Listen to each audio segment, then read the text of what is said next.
हरी गोविंदा. हरिगोविंद. न आता देशपांडे साहेबांच्या बोलण्यावरून लक्षात आलंय की गुरु नावाला खूप महत्व आहे.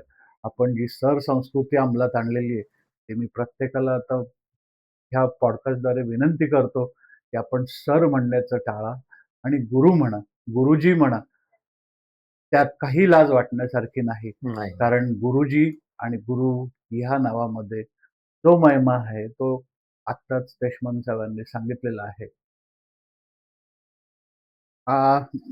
तुम्हाला अजून एक प्रश्न असा मला विचारायचा हो, आहे हो. विचारा ना.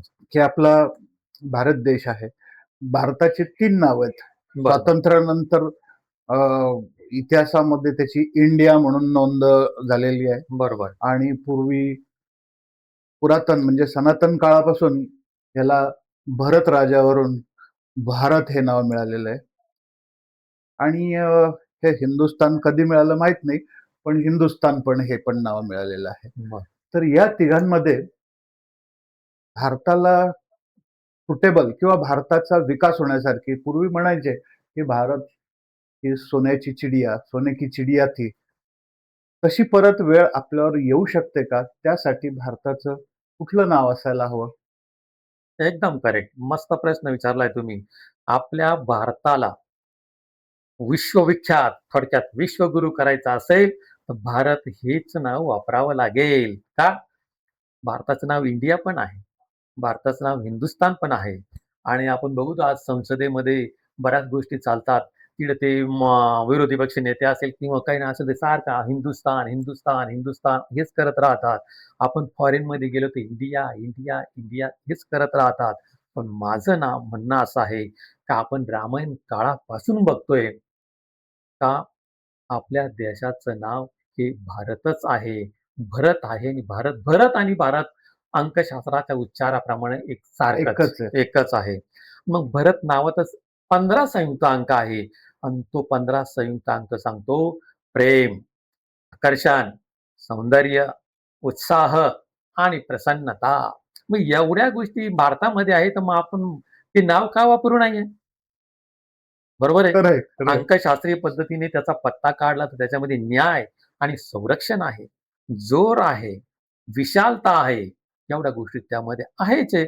मग भारत हेच नाव उच्चारलं जावं असं तर मी या आपल्या छोट्याशा मुलाखतीमधून राजकीय लोकांना किंवा इतर सामाजिक लोकांना आग्रह करेल की याच नावाचा उच्चार व्हावा. ह्याच्याच अनुषंगाने अजून एक प्रश्न मनात आला हं, की सगळी जनता किंवा मोठे राजकारणी किंवा आता सत्तेवर असलेले लोक म्हणतात की हे हिंदू राष्ट्र होईल. तर मला असं म्हणायचंय ते हिंदू राष्ट्रावरून यांना हिंदुस्थान नाव पाहिजे. जर हिंदू राष्ट्र म्हणून घोषित केलं झालं आणि हिंदुस्थान नाव ठेवलं तर आपल्याला त्रास आहे. एकदम पहिल्या प्रश्नाच्या अनुषंगाने तुम्ही दुसरा प्रश्न विचारलेला हं. आहे. आपलं भारत नाव पण चांगलं आहे. पण हिंदू राष्ट्र गृहीत झालं. हिंदू फक्त गृहीत झालं याचा अर्थ ते हिंदूवरूनच नाव दिलं पाहिजे असं काही नाही. भारत नाव हे पण आपलं हिंदूचंच आहे ना. बरोबर. रामायण काळातून ते आलेलं आहे. आपल्याला अध्यात्माकडनं आपल्याकडे ते आलेलं आहे. हिंदुस्थान वापरायची काहीच गरज नाही. भारत नाव हेच वापरावं अशीच मी यावेळेला कळकळीची विनंती आपल्या राजकीय लोकांना, सामाजिक लोकांना करेल.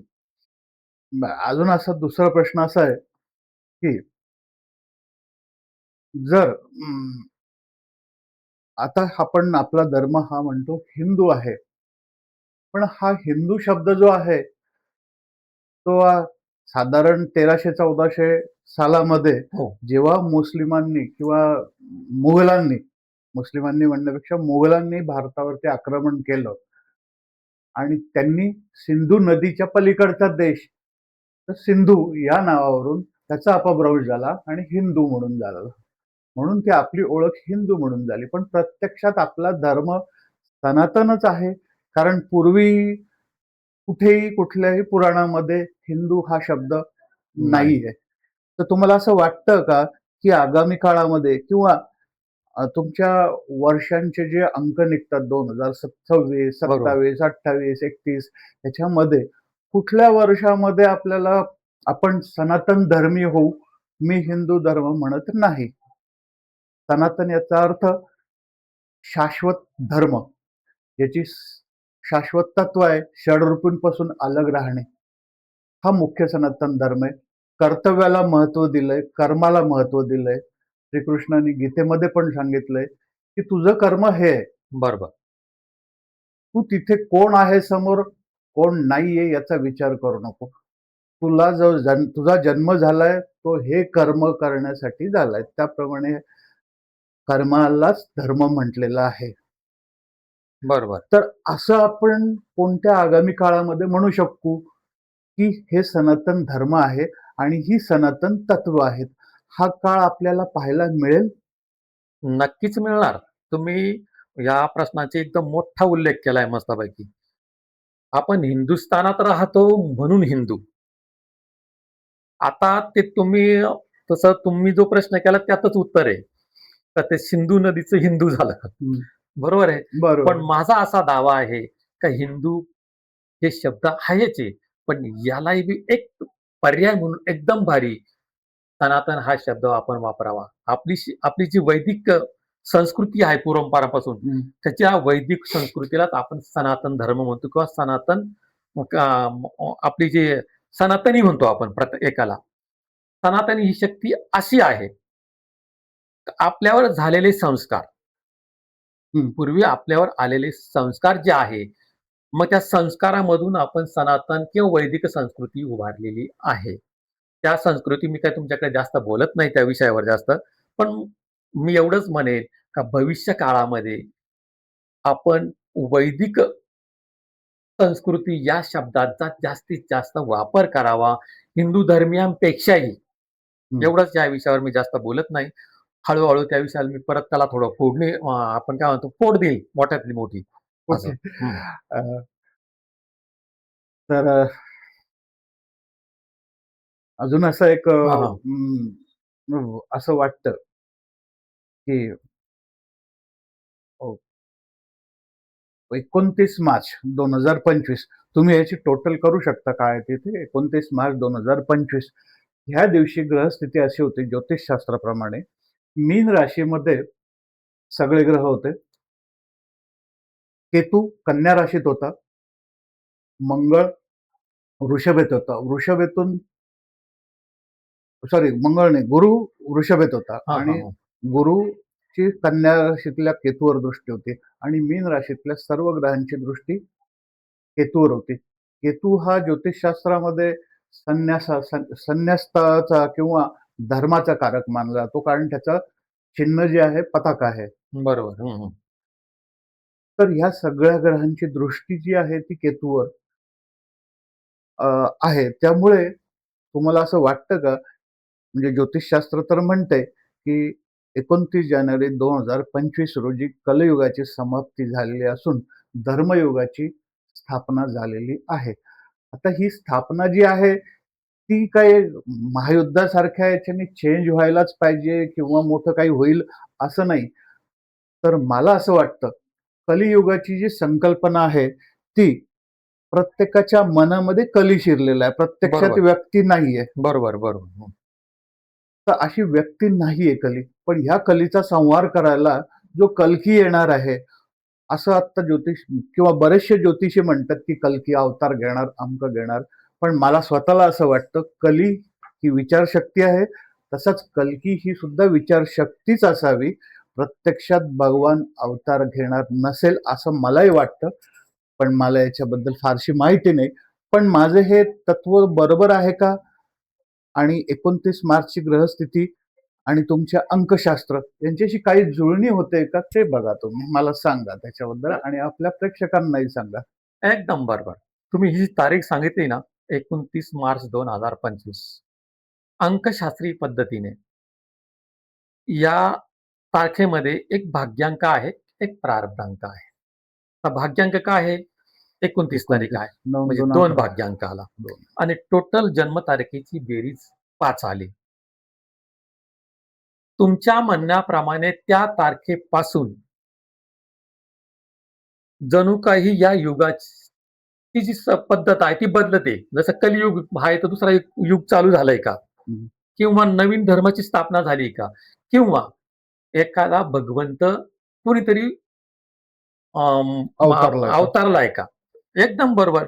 ज्याच्याही नशिबात 5 आहे. ज्या तारखेच्या नशिबात 5 आहे तिथून बदल असतो. बदल झाला. बदल हं. झाला मग तो विचारधारेचा झाला. भग भगवंत हा अवतार घेतो म्हणजे काय? एक विचारधारा नवीन येते. काय सांगितलं? एक विचार. विचारधारा नवीन येते. आज समजा प्रभू रामचंद्र आहे, भगवान श्रीकृष्ण आहे किंवा आपण 10 अवतार बघितले. ह्या प्रत्येक कुणीतरी नवीन जन्माला आलेला आहे आणि त्यांनी ती आपली विचारधारा प्रगट केलेली आहे. बरोबर आहे. बरोबर आहे. कदाचित मग 2025 पासून त्यात 29 मार्च पासून नवीन विचारधारा सुरू झालेली असेल. नवीन अवतार हा आले. अवतार म्हणजे काय? ये आणि मला तार. करेक्ट. अवतार या शब्दाची फोड खूपच छान. खूपच छान. ये मला आणि मला तार, अवतार, या मला तारा. बरोबर आहे. बरं. मग आज जेवढीही संकट आहेत, तेवढी आपल्याला जाण्याची मार्ग कदाचित या विचारधारेतनं मिळणार आहे. काहीच सांगता येत नाही आणि याला बदल करण्यासाठी एकच आहे, नाम मंत्र जप कोटी जाईल पाप. ही एक विचारधारा, एक अवतार जणू काही येतोय एवढंच साहेब लक्षात घ्या. खरंय. आपण जे अवतार या शब्दाची फोड केली, ही अत्यंत म्हणजे भावणारी हां. शब्दफोड केलेली आहे. ये आणि मला तार. खरोखर आहे. आपल्या सनातन धर्मामध्येच म्हटलेलं आहे, भगवंत निराकार आहे, साकार नाहीये. बरेच मंडळी आपल्याला चॅलेंज पण करतात.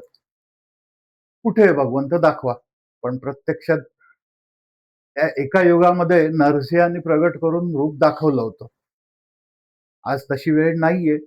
आज जी वेळ आहे, ती आपल्या मनातलं कली बाहेर घालवण्याची वेळ आहे आणि ते 2025 पासून सुरू झालेलं बरं. असं अंकशास्त्रही म्हणतंय. हो, हो. ज्योतिषशास्त्र तर ग्रह दाखवताच आहे. फक्त आता प्रत्यक्षात जर बघितलं तर आपल्या कलियुगाची 5 काय काय किती 4,20,000 काहीतरी वर्षाची संख्या दिलेली आहे. हं. आणि श्रीकृष्णाचा जन्म होऊन किंवा महाभारताच्या काळाला झालेला आहे 5,000. हो. त्यामुळे लोकांचा बऱ्याच जणांचा विश्वास यावर बसत नाहीये. पण आपण हे जर बघितलं तर श्रीकृष्णाच्या आधी श्रीरामाचा जो जन्म होता किंवा त्याचा अवतार जो संपला त्यावेळेचा त्यालाही 5,000 वर्ष झाली होती.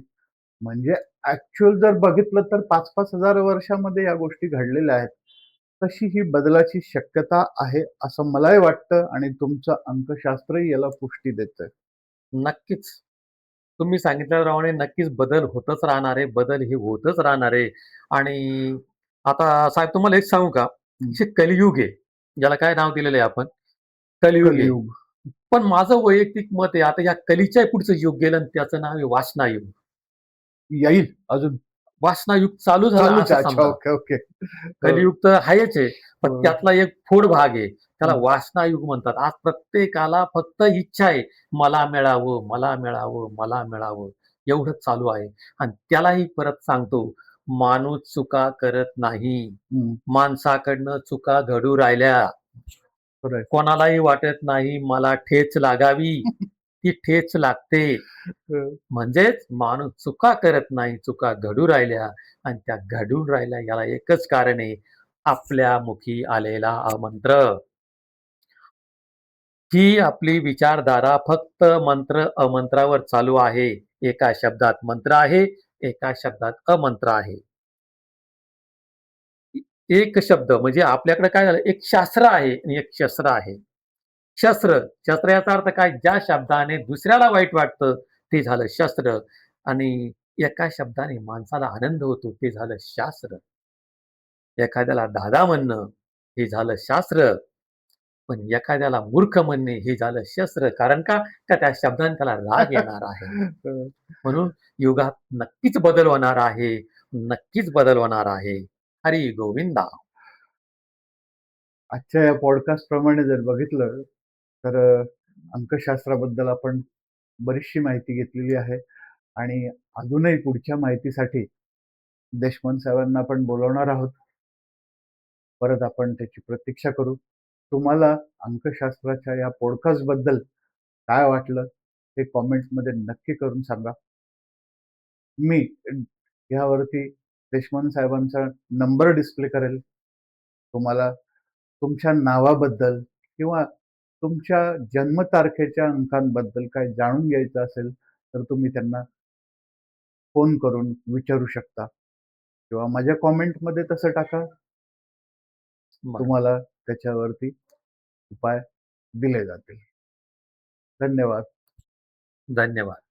हरी हरी गोविंदा. हरी गोविंदा. हरी गोविंदा.